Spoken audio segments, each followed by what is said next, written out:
Opposition warns government not to compromise national sovereignty. 2 planes crash land in Region 7. 3 detained, 1 dead. 5 arrested in connection with an illegal fuel seizure in PARIKA. In the region, Colombia protests. Bogota mayor calls for reconciliation. And internationally, in Indonesia, lockdowns back in capital as hospitals near capacity. Greetings and welcome to another edition of Channel 2 Headline News Update. I am George Gonzalez. Thank you for joining us. The Russian aluminum company, also known as Rusal, is now discussing with the government a possible return to Guyana. Rusal has since asked the government to financially assist the multinational corporation with the restarting of its operations in Region 10, according to Natural Resources Minister Vikram Barrett. While Rusal has asked for financial assistance, they have yet to deliver a formal proposal to the ministry. Locally, Rusal operates as the Bauxite Company of Guyana Incorporated, or BCGI, a company to which Rusal owns 90%, with the government holding 10%. Today marked the first day of debates for the national budget of 2020. Today's debates featured speeches from both the government and the opposition. However, Chairman of the Alliance for Change, Raphael Trotman, used part of his speech to warn the government not to compromise the nation's sovereignty to support what he called an, quote, unhelpful and unholy agenda. Here's Bibi Backus with that story. Today, President Trump signed the Hong Kong Autonomy Act. Ahead of the arrival of U.S. Secretary of State Mike Pompeo on Thursday, Chairman and Member of Parliament Raphael Trotman warned the government to not allow Ghana to be dragged into other nations' internal affairs. Trotman gave the warning this morning at the start of the debates for the 2020 budget, saying, "Being aware of the imminent arrival of certain foreign dignitaries, we must be careful that in the height of the pomp, no pun intended, and ceremony, we do not lose our dignity and self-respect, and trade our sovereignty, statehood, and hallowed stance of the right to self-determination and non-interference in the affairs of other states by agreeing to some unhelpful and unholy agenda that is meant to boost electoral prospects elsewhere." Pompeo will become the highest-ranking U.S. government official to visit Ghana in decades. With the upcoming national elections in the U.S. being only weeks away, the timing of the U.S. Secretary of State's visit has become of keen interest to the opposition. It is noted that the visit is also occurring during a time of renewed efforts by the Trump White House to pressure Venezuela's President Nicolas Maduro to step down. For Headline News Update, Bibi Backus. Thanks, Bibi. The Ghana Police Force has taken note of a fake article purporting to be written by Kaichor News. The article in question, which has been circulating on social media, claimed that Mohammed's Enterprises is being investigated by the police for involvement with the alleged Ponzi scheme orchestrated by Cuban national Yuri Garcia Dominguez. According to police, the photo being circulated is of a fake Kaichor News article claiming that Mohammed's Enterprise, one of the country's leading gold dealers, is being investigated by the police for money laundering. Kaichor News also made it known that it did not publish such an article.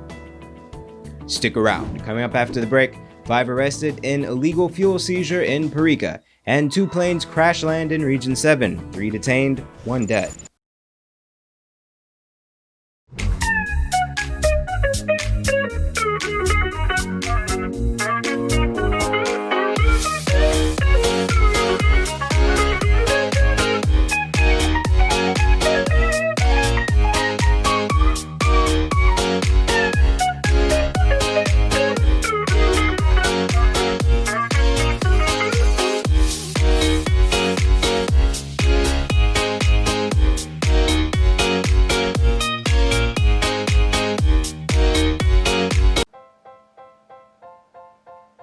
Oh gosh, what's this?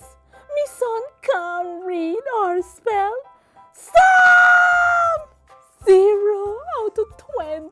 Is what I gonna do here? Hi guys, my name is Ms.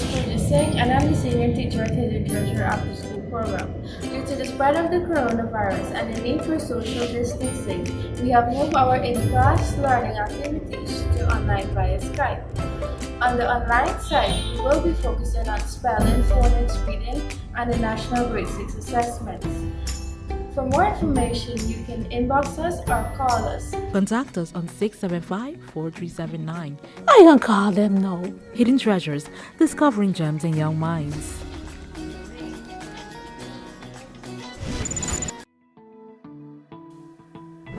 Welcome back. Police in Region 7 detained 3 foreign nationals after their small aircraft crash-landed in Isano. More from Bibi Bacchus. On Sunday night, 3 foreign nationals were detained by police in Isano, Region 7, after their Cessna aircraft made an emergency landing at 9 Miles Airstrip in Middle Mazaruni. 3 foreign nationals were aboard the aircraft, 2 Brazilians and a Venezuelan national. They claim to have been headed to Suriname with another aircraft when the said aircraft developed mechanical problems, and as a result, the pilot crash-landed the aircraft at 9 miles, which caused one of the occupants to sustain a fractured right arm and minor bruises about his face. But there was no visible damage to the aircraft. It is believed that the other aircraft, which was accompanying the said aircraft, crashed somewhere within the interior region with its crew members but has not yet been found. A search was carried out on the aircraft and nothing illegal was found.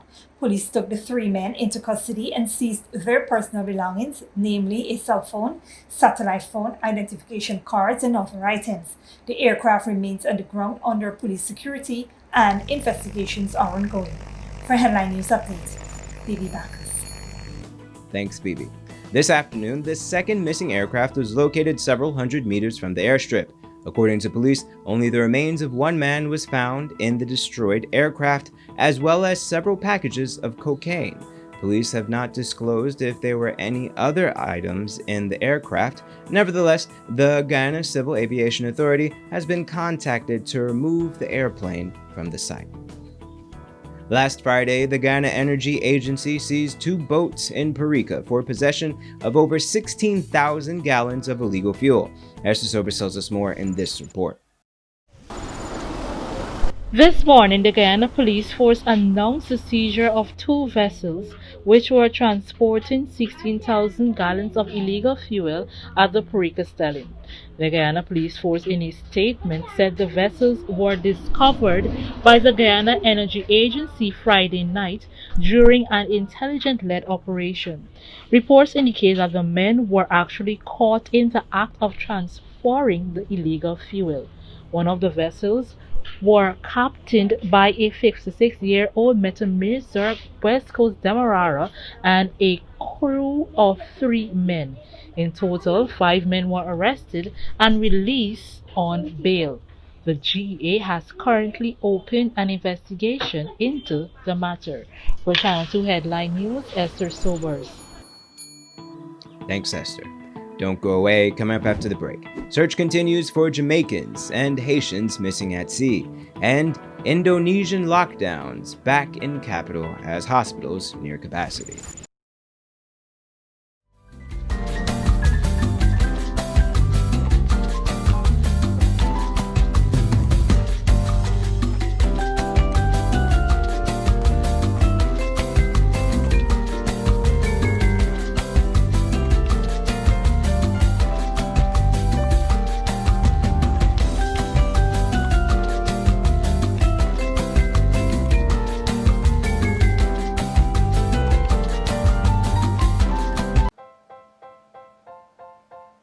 Oh gosh, what's this? Me son can't read or spell. Stop! 0 out of 20. Is what I could do here. Hi guys, my name is Ms. Singh and I'm the senior teacher at the Treasure After School program. Due to the spread of the coronavirus and the need for social distancing, we have moved our in-class learning activities to online via Skype. On the online side, we will be focusing on spelling, phonics, reading, and the National Grade 6 assessments. For more information, you can inbox us or call us. Contact us on 675-4379. I can call them now. Hidden treasures, discovering gems in young minds.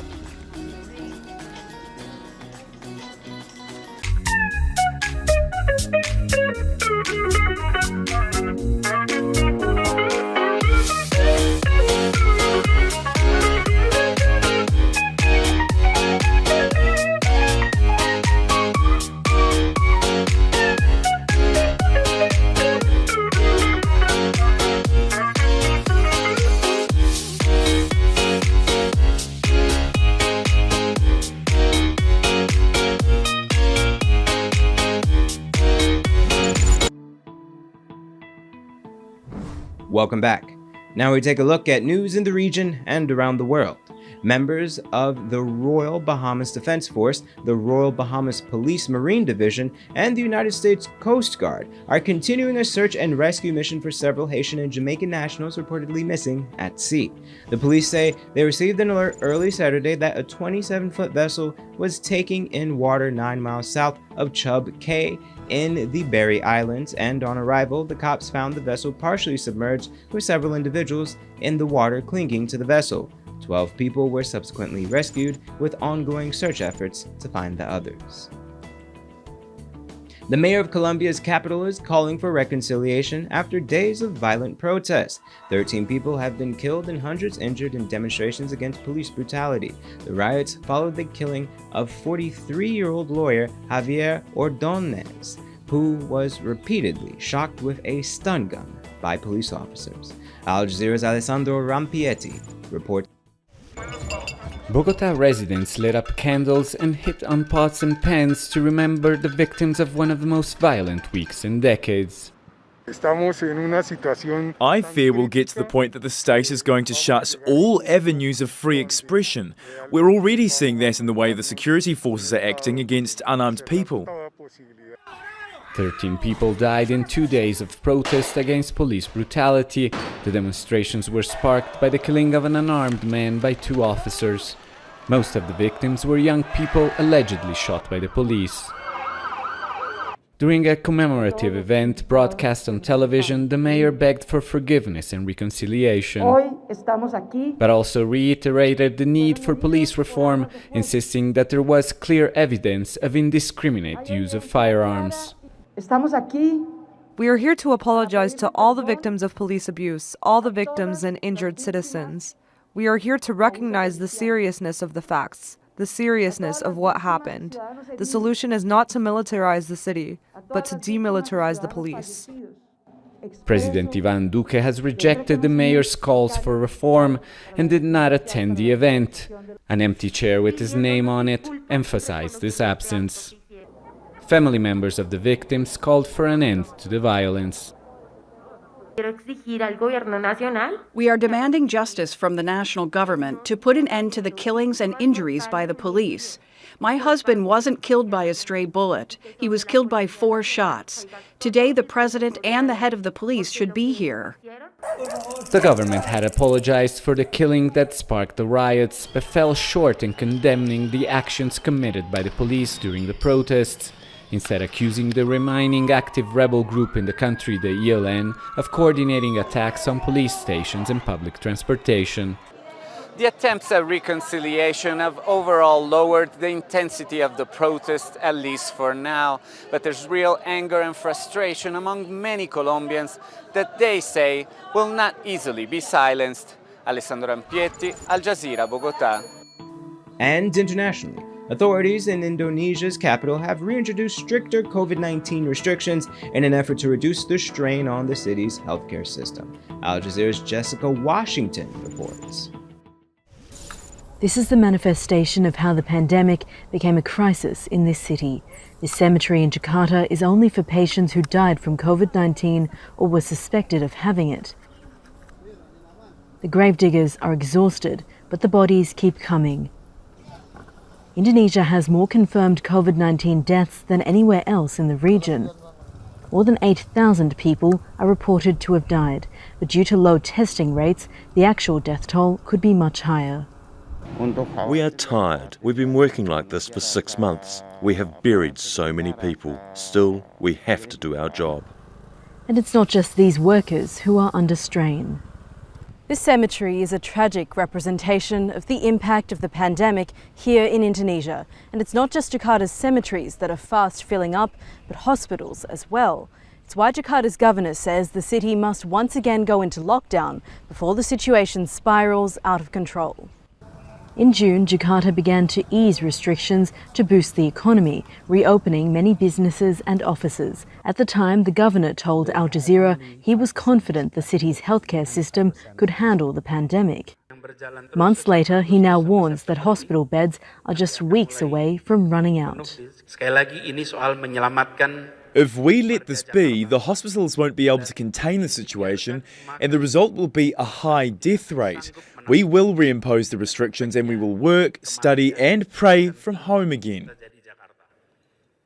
Around the country, close to 200 healthcare workers have died from COVID-19, and doctors say the national government must prioritise people's health over efforts to reopen. A lot of health personnel are telling that they are tired of doing this thing like a marathon from March. There is no break.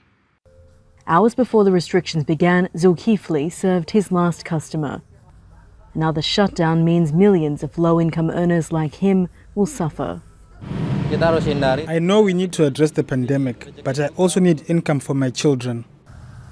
He didn't receive any government support during the last shutdown, and it could be months before the salon reopens. In a city as diverse and populous as Jakarta, it seems there's no easy solution. Jessica Washington, Al Jazeera, Jakarta. That's all for today's regional and international news. Here is your 3-day weather forecast.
That's all for this edition of Channel 2 Headline News Update.